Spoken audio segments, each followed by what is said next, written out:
Hi, my name's Phil. I'd like to come about politics, and in this video I'd like to discuss discussions around a potential agreement with the EU on cultural enrichment involving European students.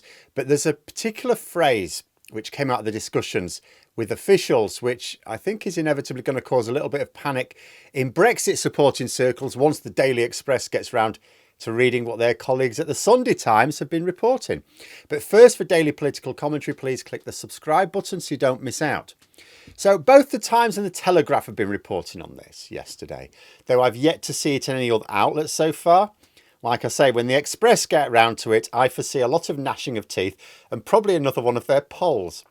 The way the Times reporting it, Sunday Times technically, is that Labour are proposing a sort of quid pro quo where we certainly take more EU students for specified courses in return for some progress on SPS checks, mutual recognition of qualifications.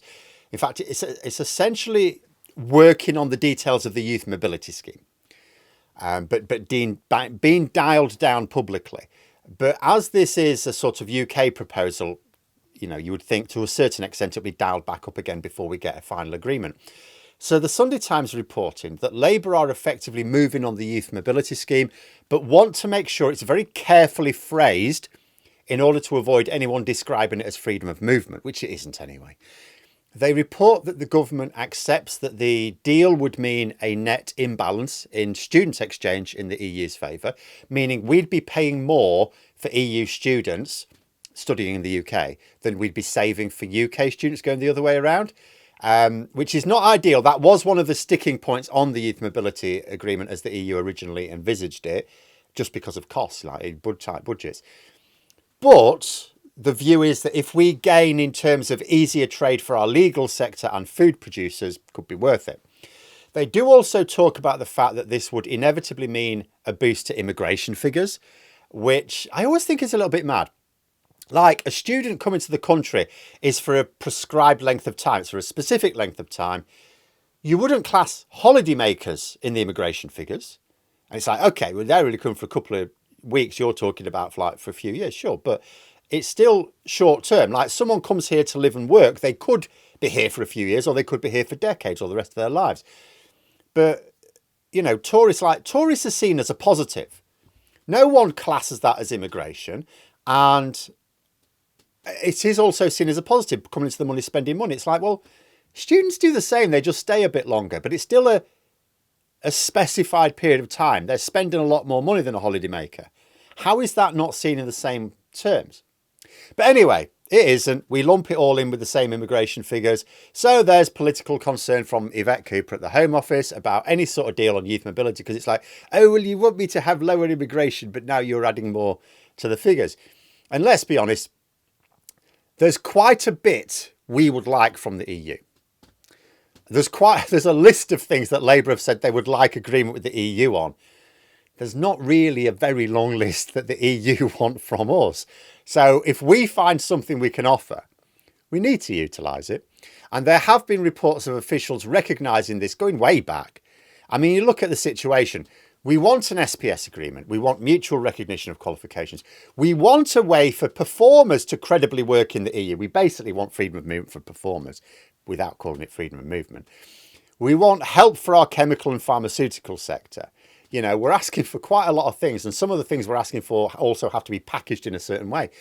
In return, the EU are basically wanting cultural exchanges. In terms of other things the EU would like, they tend to be of very, very obvious mutual benefits, such as on security, immigration and defence. So we're asking quite a lot. It's not clear we have a lot in our bag of offering to be choosy about what we accept as concessions. But it appears that officials have been saying something else now. There's a very interesting quote in the Sunday Times from an official. It said from Whitehall, Whitehall, so an official, a civil servant, saying, there's an increasing realisation that one of the very few levers the government actually have which would produce any significant impact on growth is closer ties to the EU. Now, despite the lines that the media keep trying to push, I've been pointing out for a while, Labour are actually putting their shoulders behind very close ties very hard. The reports of ruling various things out have never been true when you read the actual quotes. But since all the misinformation over the past few months, we've had a more serious dimension to this recently. Donald Trump. Trump wants us to distance ourselves from the EU in return for kinder treatment from his extortion racket. Lots of people have been concerned that we face a choice between being closer to the US or the EU and that we will choose the United States. Understandable, because we always have, haven't we? The UK traditionally tried to act as a sort of bridge between the United States and the rest of Europe, but when push came to shove, we always sort of backed the US. Not that the bridge exists anymore, Brexit blew that away, but then the Tories made clear that moving away from the EU was worth it. They didn't try to deny that there's damage caused by raising these trade barriers with the EU, not once we did it anyway. But they said it's worth it in return for that closer relationship with the United States. Not that this happened anyway. But Labour made it clear some time ago this is not how they see British interests. I pointed out, was it earlier this year or even last year, that David Lammy was saying the EU would be his top priority as Foreign Secretary, which was a big moment because we were talking about an incoming Foreign Secretary saying the EU is the most important foreign affairs issue, whereas traditionally, for generations, it's always been America. And so despite what Labour is saying for the broadcast soundbites and the way the headlines try to misrepresent it, Labour have consistently said that the EU is their top priority. It's just they don't want to choose if they can help it, because only a fool would be comfortable with the idea of a petulant US president slapping huge hikes in tariffs on our exports to them. We also have a strong security relationship with the US, which we would rather not weaken, although there may not be much we can do about that either. But now we've got officials saying that pretty much the only thing the government can do, if it wants to stimulate growth, which will move the needle, is get close to the EU. Not the USA, the EU. I mean, look at what Starmer's been doing. Whizzing around meeting as many European leaders face-to-face as he can, as often as he can. We're even looking like doing a deal on the Parthenon marbles, which I may talk about separately because, well, that's actually quite hilarious. The Tories are going to have a lot of egg on their face. He also appointed a minister pretty much specifically to push EU agreements, Nick Thomas-Symonds. He has a couple of other titles to his ministerial job, but they're non-jobs. You don't do anything. So basically his job, his day job, is working on EU agreements. A whole minister to do that. The government are also advertising for an EU negotiator and offering a very competitive salary for it. They're going to be paid more than the Prime Minister. We don't have any of this pursuing American deals. We have an ambassador, but we also have an ambassador for the EU. We don't have a minister specifically for the United States. We're not hiring a big name full-time negotiator to try to get us better deals with America. All of this extra outlet is in pursuit of closer EU ties.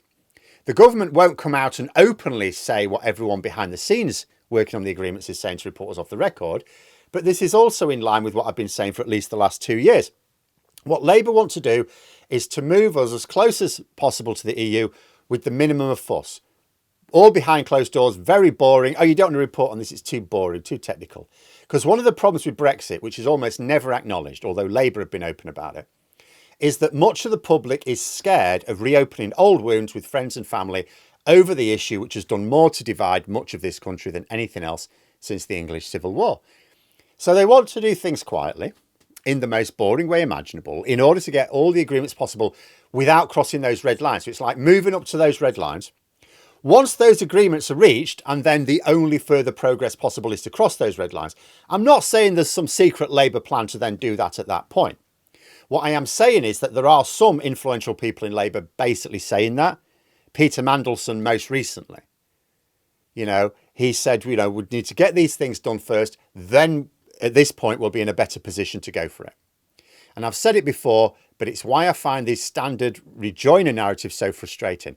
It's bafflingly out of touch with not only EU policy experts, but the reality of what the government are doing in plain sight and saying behind off-the-record discussions. I thought it was Brexit supporters who embraced division and shunned experts.